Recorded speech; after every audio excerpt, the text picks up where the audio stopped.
কাল হাসরের ময়দানে আমার নবীর কদমের সামনে ঠিক এইভাবে আল্লাহ যেন আমাদেরকে কবুল করে নেন। বিষয় নির্ধারিত।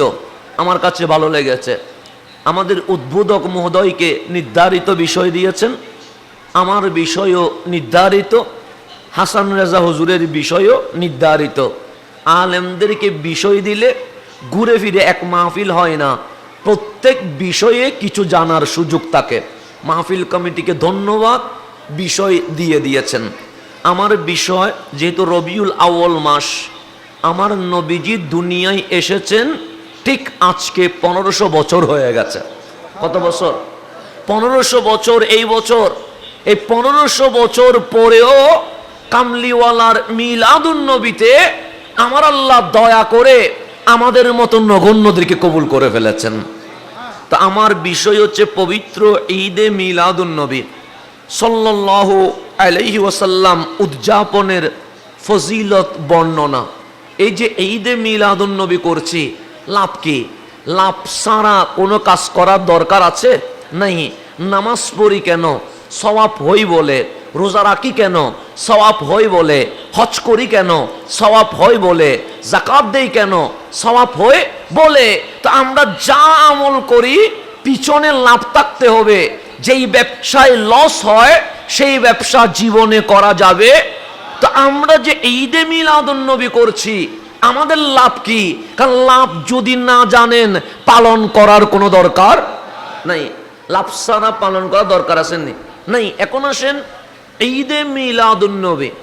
ঈদ মানে খুশি, ঈদ মানে আনন্দ, ঈদ মানে উৎসব। মিলাদ মানে শুভ আগমন। কার শুভ আগমন? খতিব সাহেবের না, হাসান সাহেবের না, মিলাদুন নবী, নবীর শুভ আগমনে উৎসব করা, উদযাপন করা। এটার ফজিলত কি, এই বিষয়ে আমাদের আলোচনা। তো গভীর মনোযোগ দিতে হবে। আমাদের এই বোয়ালখালীকে জীবনে কেউ বোয়ালখালী শরীফ বলে নাই, আমাদের বাংলাদেশকে কেউ বাংলাদেশ শরীফ বলে নাই, আমেরিকাকে কেউ আমেরিকা শরীফ বলে নাই। কিন্তু মক্কা বলতে দেরি। আমেরিকা বলেছি, মাইন্ড করেন নাই। চট্টগ্রাম বলেছি, আপনি মাইন্ড করেন নাই। কিন্তু মক্কা বলতে দেরি, আপনি মাইন্ড করেছেন। কেন? সে হুজুর আমেরিকা বলা যাবে, ইন্ডিয়া বলা যাবে, বাংলাদেশ বলা যাবে, মক্কা বলা যাবে না। কারণ মক্কা এত দামি, অন্তত সম্মান করে মক্কাতুল মুকাররমা অথবা মক্কা শরীফ বলতে হবে। কথা ঠিক না? তাহলে স্থান জায়গাও মাঝে মাঝে কি হয়ে যায়? দামি হয়ে যায়। সেজন্য আপনি বলছেন মক্কা শরীফ। কেন? মক্কা এটা দামি। কেমন দামি? বাংলাদেশের জমিন এক পাল্লায় রাখলে, আরাফার জমিন আরেক পাল্লায় রাখলে, আরাফার জমিনের মাটি বাংলার মাটির চেয়ে কোটি গুণ দামি হয়ে যাবে। কথা ঠিক কিনা? তাহলে মক্কা দামি হওয়ার পিছনে বিভিন্ন কারণ আছে না নাই? আছে। কারণ বোয়ালখালীতে মিনা মুজদালিফা নাই, মক্কায় মিনা মুজদালিফা আছে। বোয়ালখালীতে আরাফা নাই, মক্কায় আরাফা আছে। বোয়ালখালীতে সাফা মারওয়া নাই, মক্কায় সাফা মারওয়া আছে। আমাদেরও মসজিদ আছে, মক্কায় মসজিদে হেরেম আছে। খতিব সাহেব আপনার মাহফিলে বলবে এই মসজিদের নামাজ পড়লে এক রাকাতে যে সওয়াব হয়, আর মক্কার মসজিদে হেরেমে নামাজ পড়লে এই মসজিদ থেকে এক রাকাতে 1,00,000 গুণ সওয়াব বেশি হয়ে যাবে। তাহলে কোয়ালিটি আছে না নাই? আছে।